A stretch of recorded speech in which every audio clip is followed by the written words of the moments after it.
la bienvenida a dos. Ingeniero. A dos. A Héctor Tineo, de Diario de Cuatro, que no había, y al ingeniero Mariano Germán, miembro del Comité Central del PLD. Pero buenos días, Mariano. Pero a mí me gustaría que Tineo nos ponga al día con respecto a los eventos históricos y una serie de cosas que es necesario que él nos... Sí, mira, muy importante recordar, hoy es el 17 aniversario de la muerte física del profesor Juan Bosch.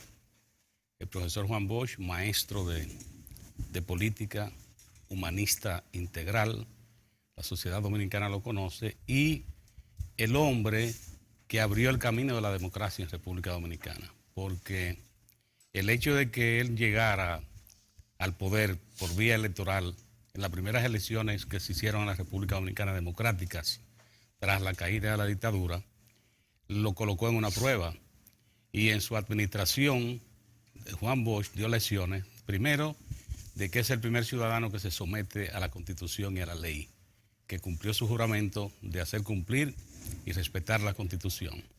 Dos, el presidente que le dijo a los dominicanos que si no abrían las puertas de manera que se formara un pueblo educado, con educación y con salud, todos los esfuerzos que se harían serían fallidos. Eso también lo enseñó Juan Bosch. Y su visión de la pulcritud de la administración de los recursos del Estado y la vida del hombre público. Él decía que un hombre o una mujer cuando pasa a ser pública ya no tiene momentos privados con respecto a sus actos, que todos sus actos son públicos. Recordar a Juan Bosch en este aniversario con el mayor respeto, y recordar también tiene entre los puntos que lo inmortalizan, está su legado, su obra literaria, y está el hecho de que participó en la fundación de los dos partidos más grandes y mejor organizados que ha conocido la República Dominicana.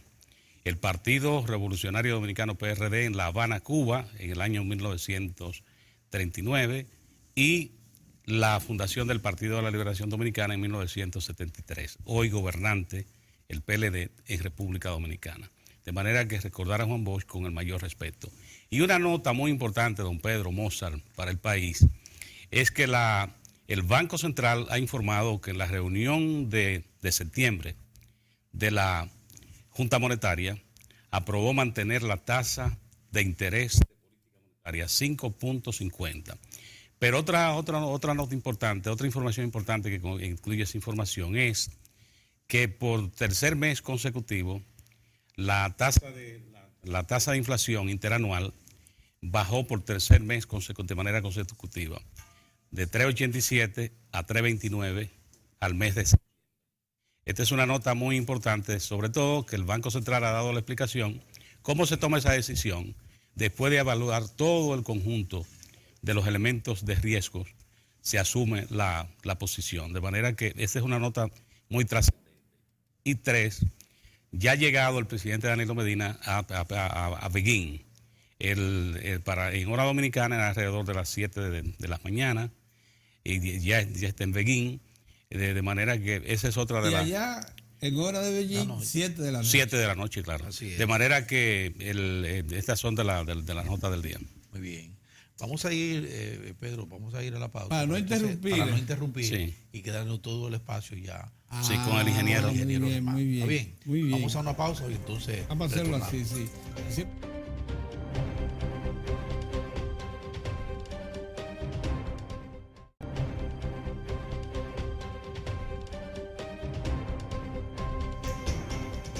A nosotros aquí en Diario de Cuatro nos gusta mantener la tradición.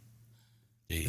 Con los amigos que hemos por mucho tiempo contactado, y uno de ellos es el ingeniero civil Mariano Germán, miembro del Comité Central del PLD, es director del INDE, de INAPA, de varias instituciones, servidor público. Académico de mucho tiempo también. Académico también. Sí. Buenos días, ingeniero. Buenos días. Buenos días a todos. Buenos días. Bienvenido, ingeniero. Ingeniero, la verdad es que a nosotros nos gustaría tener una visión suya que siempre es muy reposada, muy madura, acerca de lo que aconteció en el Comité Central del PLD y hacia dónde apunta eso, si eso ha devuelto a la unidad, si o ha trillado un claro camino para la búsqueda de soluciones al año preelectoral que se nos aproxima.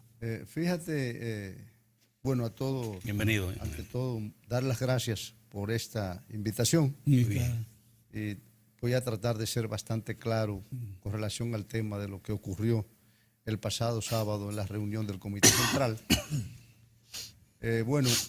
Como ustedes saben, el presidente Fernández presentó una propuesta unitaria, como siempre ha sido su visión de lo que tiene que ser el PLD, una familia unida, que ha permanecido unida a lo largo de más de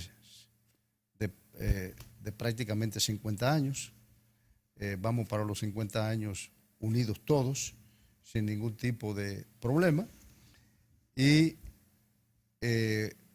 había muchísima gente haciendo vaticinios catastróficos con relación a lo que iba a ser aquella reunión. Y el presidente Fernández, tal como lo señalaba previamente, presentó una propuesta unitaria que contiene 3 puntos fundamentales. El número 1, tal como él lo había dicho, él no se oponía en ningún momento a las primarias abiertas como método para elegir los candidatos nacionales a las llamadas posiciones electivas. Sencilla y llanamente planteaba de que eso debía ser refrendado por el organismo correspondiente a fin de que no pudiera ser atacado posteriormente en un tribunal, por ejemplo, en el caso específico, ya sea ante un tribunal superior electoral o ante el Tribunal Constitucional. Entonces hizo la propuesta, primero, número 1, que se aprobara las primarias abiertas como método de elección de los candidatos. Número 2, que tal como lo establecen los estatutos del partido, naturalmente, que establecen primarias cerradas, es decir, un método de primarias internas, tuviera que ser modificado el artículo 43 de los estatutos. En ese aspecto planteó la creación de una comisión que redactara las modificaciones que había que introducir a los estatutos del partido. Y la número 3, que era naturalmente, como lo establece también el artículo 10 de los estatutos partidarios, que eso tenía que ser ratificado por el Congreso del partido, porque es el único organismo, como organismo superior del partido, llamado a modificar los estatutos del partido. Ese es ratificado. En ese sentido, todo quedó claro.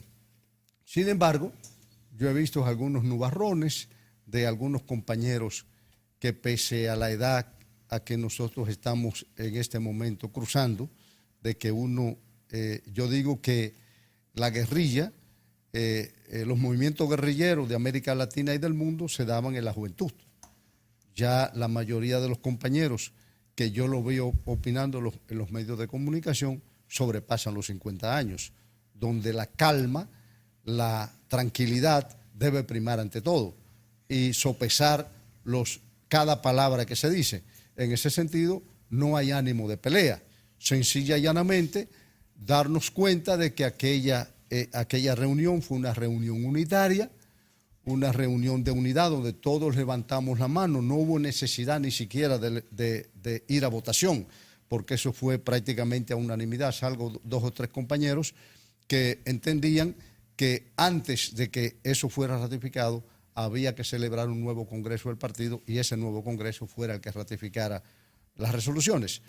Es decir, que fue una propuesta unitaria. Sin embargo, veo en este momento algunos compañeros que en ánimo de guerrilla, sin necesidad, evidentemente, como yo decía, hablan ahora de que no, que esa propuesta que se trataron allí es, primero, que las primarias son abiertas y que no tiene que ser, eso no está naturalmente sujeto a la aprobación del Congreso del partido ni a una modificación estatutaria. Entonces yo digo, bueno, dejemos que los acontecimientos se desarrollen. Ya en los próximos días, yo asumo que el presidente Fernández, como presidente de la organización, llamará a una reunión del comité político como se estila.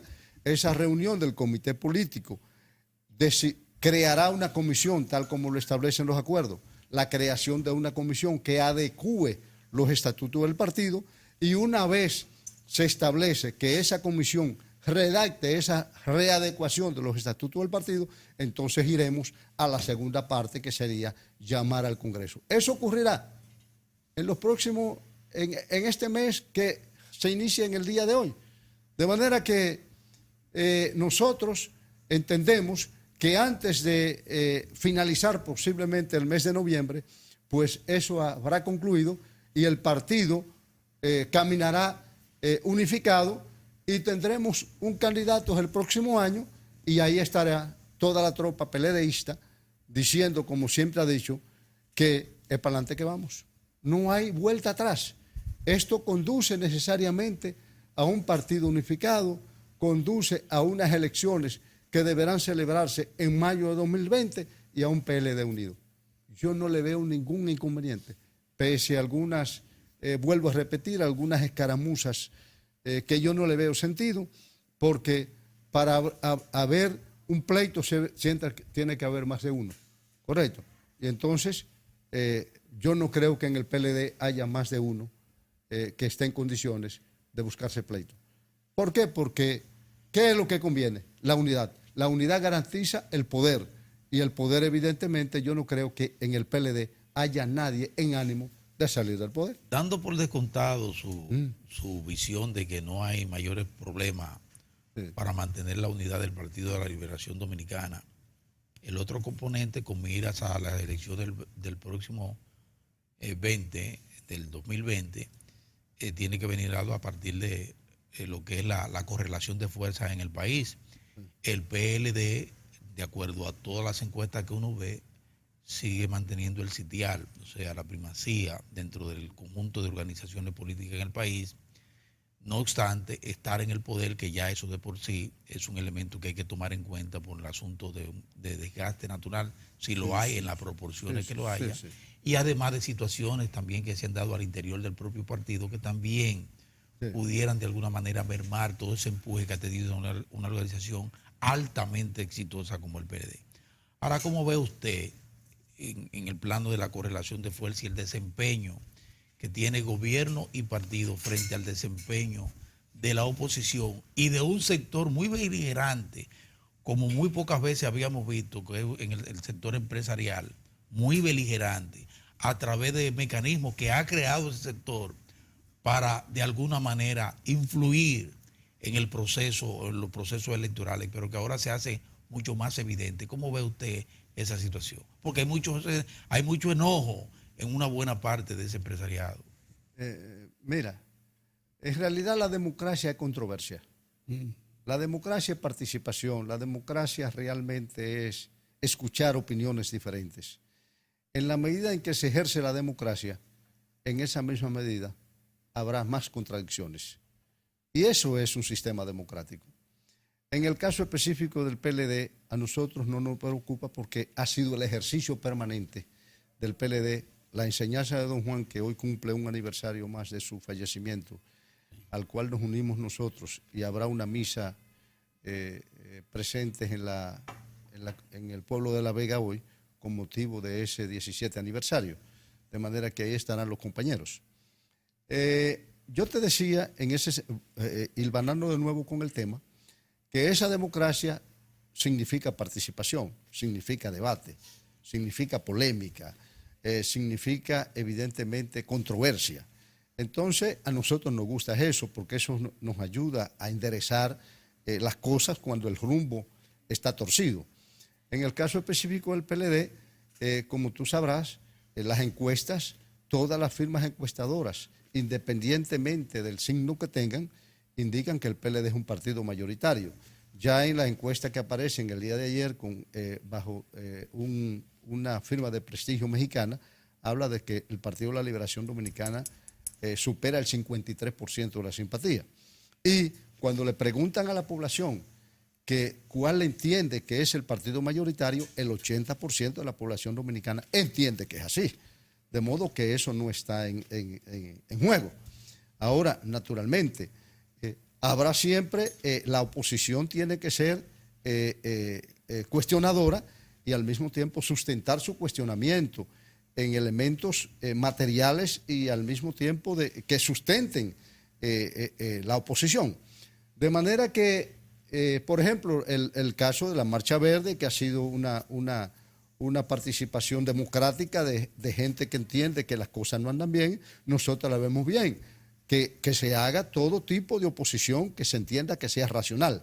Ahora, cuando eso deriva ya en actos que se consideran actos de terrorismo, porque la gente obligan a la gente a cerrar los colmados, obligan a que la gente no salga a la calle a través de actos vandálicos, evidentemente ya eso no tiene categoría de oposición, sino que ya es vandalismo. Los sectores económicos y empresariales, bueno, habrá sectores empresariales que siempre cuestionarán, entienden que no están participando en la proporción que debían participar en una serie de cosas y se abren nuevas fronteras. En esas nuevas fronteras que se abren, quieren mayor nivel de participación. Y entonces, si no entran en ese nivel de participación, pues ellos se sienten desplazados. Pero el Partido de la Liberación Dominicana, como usted sabrá, y el pueblo dominicano entiende, ha crecido la economía como ningún otro periodo. Hemos tenido crecimiento económico durante los últimos 14 años como nunca en la historia dominicana. Un crecimiento económico que supera en promedio el 6% del Producto Interno Bruto. De manera que si nosotros vemos que el sector, la economía ha crecido, ha habido crecimiento de la infraestructura pública como nunca.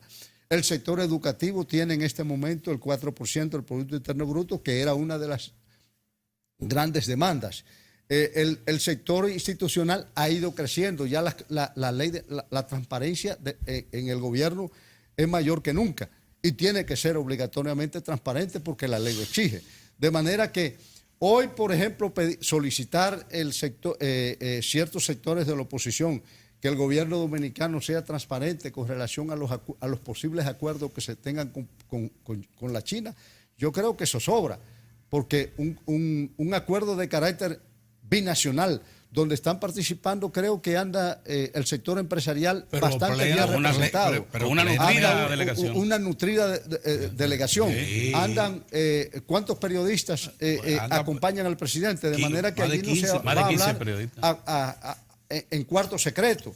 Es a la luz pública de todo el mundo. De manera que, ¿qué es lo que estamos pidiendo? Sencillamente yo creo que es la falta de un discurso opositor sólido, y evidentemente están buscando algún tipo de elemento que les sirva de Pero hay sectores que dicen que deben cuidarse posición. Porque los chinos, primero la calidad de los servicios que puedan prestar los chinos no es la más recomendable. Hay que tener la óptima. Que yo sepa, los chinos fabrican de todo. Cosas buenas y cosas baratas. Cosas caras y cosas menudas. Como todo, una economía diversa que es el país de mayor grado de exportación del mundo, un país que construye de todo, un país que construye, por ejemplo, las grandes presas del mundo. Ahí tenemos las tres gargantas, la presa más grande del mundo. Tenemos los trenes más grandes del mundo que los tiene China. Tenemos las líneas férreas más grandes del mundo. Tenemos de todo. Entonces, es una economía como esa y un país como ese que le estamos exigiendo. Bueno, habrá de todo. Lo que nosotros tenemos que cuidarnos, naturalmente, aquel que hace negocio con China, que le estén vendiendo efectivamente lo que está comprando. Exigimos calidad, le exigimos calidad a los chinos. Exigimos productos de bajo costo y evidentemente para consumo menudo. También a los Estados Unidos, se lo exigimos a Francia, se lo exigimos a cualquier otra nación. China es capaz de producir. Y en materia de mano de obra, que también es otro elemento, dicen que no, que los chinos traen su mano de obra y desplazan. Bueno, pero es que te digo, es que ¿cómo va a venir un ejército de chinos aquí a la República Dominicana a producir? Eso es una cosa que no. Usted ha referido el tema de la transparencia, pero yo agrego. Son ridículos. Como usted ha señalado, si usted va a lo de transparencia, se va a encontrar cómo la República Dominicana se ha ido fortaleciendo, que ya tiene mecanismos para asegurar la transparencia en cualquier decisión de ¿Qué obligan? ¿Qué obligan? Pero este es el otro punto, a propósito de los chinos, de las inquietudes, que la República Dominicana tiene también un mecanismo de control de calidad, que es lo que también está ocurriendo y que se está fortaleciendo a medida que está pasando el tiempo. Entonces, esas aprehensiones, porque si esta es la realidad, lo que está pasando en República Dominicana, entonces las reacciones se producen como si no estuviera ocurriendo nada. ¿Qué ustedes piensan? No, sencilla y llanamente es una manera de gadejo. Sí. Es decir por decir, porque evidentemente tú tienes unas relaciones que serán cada vez más amplias. Eso obliga necesariamente a abrirse, obliga a que la República Dominicana, los productores locales, mejoren la calidad, su competitividad, sí, señor, mejoren su calidad, van a tener que entrar en un problema de manejo de costos y todo ese tipo de cosas. Y la República Dominicana, eso no quiere decir, por supuesto, que vamos a abrir la frontera para que los chinos se apoderen de la economía dominicana bajo ningún concepto. Tenemos que proteger al productor local, tenemos que proteger al inversionista, pero naturalmente entendiendo que ese inversionista tiene que invertir, valga la redundancia, para poder ser competitivo. Sí, Otro detalle es la parte de la mano de obra que también ha estado saliendo, que se ha sacado ahora. La República Dominicana tiene una legislación, una normativa laboral que no hace excepciones. Entonces esto también se ha querido crear todo un espacio de discusión. Tú dices el 80-20. Claro, pero que no te hace concesiones. La ley laboral en la República Dominicana se aplica a absoluto, no es igual para todos. De ese tipo. Sí. Entonces es evidente que en la medida, yo pienso que los chinos al contrario traerán nuevas tecnologías. La República Dominicana, que es un país que todos los indicadores señalan que República Dominicana tiene una mano de obra que tiene una diversidad y una posibilidad evidentemente muy variada de poder adaptarse y rápidamente una capacidad de aprendizaje como nadie en América Latina, irá aprendiendo y entonces tendremos a los chinos de una u otra manera compitiendo en la República Dominicana, naturalmente bajo las reglas, de unas reglas económicas claras que podrá y el salir otro airoso. componente, el componente geopolítico, relación, porque también se dice, bueno, que la República Dominicana ahora está prácticamente abriéndole las compuertas a una fuerza que es avasallante. Los chinos están procurando y se han hecho el propósito de alzarse con América Latina y entonces han encontrado una buena compuerta por la zona, por el lugar donde está posicionada la República Dominicana. El área del Caribe. El área del Caribe y además el centro mismo. el centro estratégico para todo eso. Entonces dice, eso es lo que ha creado cierta situación en los Estados Unidos. ¿Cómo ven ustedes? Eso es parte de la ve? fábula. ¿Eso es parte? Es una fábula. Es una fábula. Es una fábula, eso es fantasía, todo, porque evidentemente tú dices, bueno, pero Le vamos a permitir realmente una base. Sí, exactamente. Déjame Exactamente. ver. No, ya realmente el problema de la Guerra Fría. Dígame, exacto. Eso desapareció del mundo. Sí. Ya ese problema de que Maduro en Venezuela o Daniel Ortega en Nicaragua o el caso específico de Bolivia con el indio. Sí. Correcto. Todo ese tipo de cosas. Eso desapareció de América Latina. América Latina está entrando en un periodo de competencia, en un periodo de competencia económica, de abrirse a los mercados. Exacto. Porque evidentemente, ¿qué es lo que estamos haciendo? Tratando de cada día apoyarnos más para luchar contra la pobreza y que la República Dominicana ingrese cada día más gente a clase media. Entonces, si una economía se hace más competitiva, habrá más comercio, habrá más apertura, entonces habrá menos pobreza. Eso es lo que andamos buscando.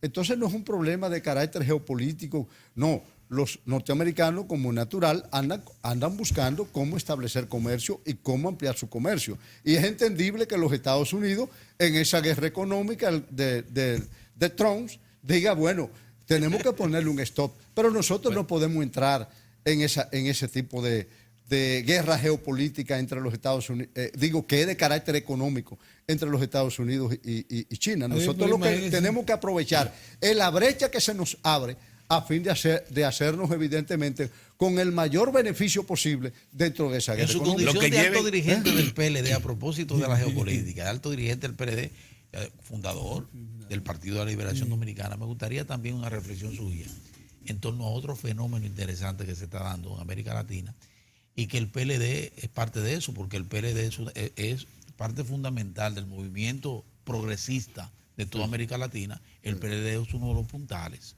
por los logros por los Y por las avances se han políticas que ha logrado creado. y las políticas. Pero ganó un señor Bolsonaro en Brasil. en Brasil, un hombre de la extrema derecha, abiertamente de extrema derecha. Y ha creado toda una situación de expectativa y nerviosismo, si se quiere también, dentro del propio Brasil, donde ganó con un 50 y tanto por 55%, pero la gente ya ve con... Y en la comunidad internacional hay ciertas inquietudes por su discurso y por lo que él ha dicho que va a hacer allí. Sí, sí. Pero entonces el Partido de la Liberación Dominicana tiene una relación directa de confraternidad con el Partido de los Trabajadores en Brasil. Sí, en Brasil. Un partido avasallado y sometido a una cruenta campaña de descrédito terrible y una persecución. Terrible. ¿Cuál va a ser la postura? Porque no he visto hasta el momento ni que el gobierno ni que el partido se ha pronunciado sobre la victoria electoral del señor Bolsonaro.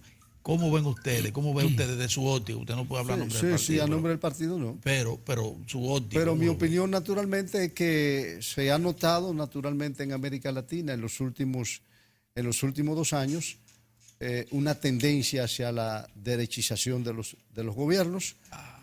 Ha ido de una u otra manera los gobiernos de derecha, el caso de Macri en la Argentina, el caso de Chile, aunque evidentemente mucho menos controversial, el retorno de un gobierno de centro derecha.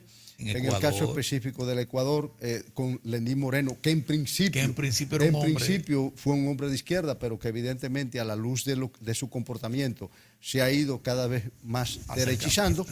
Y en el caso de Bolsonaro, evidentemente la situación es preocupante, porque a la luz de su discurso, evidentemente es una persona con cierta tendencia xenófoba, con cierta tendencia misóginos, inclusive de unos discursos muy peligrosos, que evidentemente habrá que esperar cómo se desarrollan los acontecimientos bajo el principio que dice que una cosa es con guitarra y otra con violín. Habrá que ver evidentemente cuando él asume el gobierno, cómo asume esa realidad.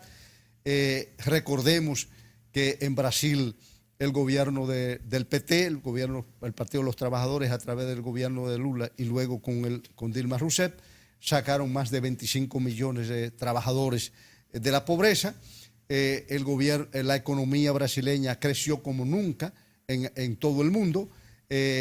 Brasil entró a formar parte del llamado bloque del BRIC, que era Brasil, Rusia, China, la India y Sudáfrica, un bloque muy importante, regional. Y mundial que evidentemente dio luz al mundo, y esa economía se fue abajo como producto de la crisis moral que ocurrió en Brasil y que luego se tradujo en una gran crisis económica que trajo consigo el gobierno de Temer y luego la destitución de Dilma Rousseff.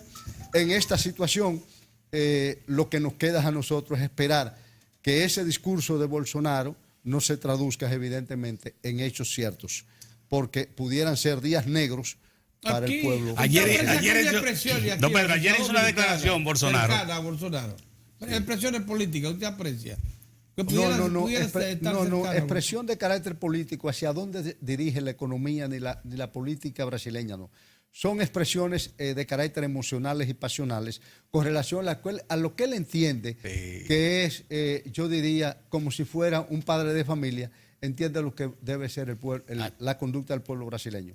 Habría que ver a la luz de lo que entre ahora a gobernar, qué él piensa hacer con Brasil. Porque un pueblo, entendamos lo siguiente, es verdad que más de 50 millones de brasileños votaron por Bolsonaro, pero es verdad que más de 40 millones de brasileños votaron en contra por el PT. De manera que ese pueblo que tiene más de 40 millones de gente y esa población que tiene más de 25 millones de personas que salieron de la pobreza como resultado de la aplicación de políticas públicas del gobierno del PT, evidentemente lo tendrá. Y no le temen ustedes a la hora de derechización. No le temen ustedes a la hora de derechización decline que vaya a tocar progresismo, a la República Dominicana. Bueno, la República Dominicana tiene condiciones muy especiales. Ajá. Y es que evidentemente los últimos 14 años han sido de una alta estabilidad económica, de un crecimiento sin precedentes. Pero la judicialización de la política no repara en eso. Bueno, la judicialización de la política con una diferencia, Ajá. de que evidentemente aquí no hay ningún elemento que sustente un juicio de carácter político. Entonces, como son todas expresiones, nosotros sabemos que evidentemente ha habido algunos escarceos que pudieran tener fundamento, ya aquella persona que se sienta que en un momento determinado no hizo lo debido, pues están los tribunales para que lo juzguen, pero eso no conduce necesariamente a una crisis de carácter político que, en definitiva, desemboque en una crisis de la naturaleza que Bien, está. ya te Para parece. Bolsonaro, no, pero ya, Muy Bolsonaro bien. ha dicho en una entrevista, es importante esto, él ha dicho que cuando se llega, a veces no se conoce mucho, pero que él implora a Dios que lo ilumine ahora para él. Ya va a ir Sí. cambiando. Estamos en la- manos de Dios. Ok. Ingeniero. Sí. Muchísimas gracias. Muchas Qué gracias, bueno. ingeniero, por Qué estar bueno. con nosotros. Muy buena reflexión. Nosotros regresamos mañana. Dios Dios mediante. mediante. Dios mediante. Ya, gracias.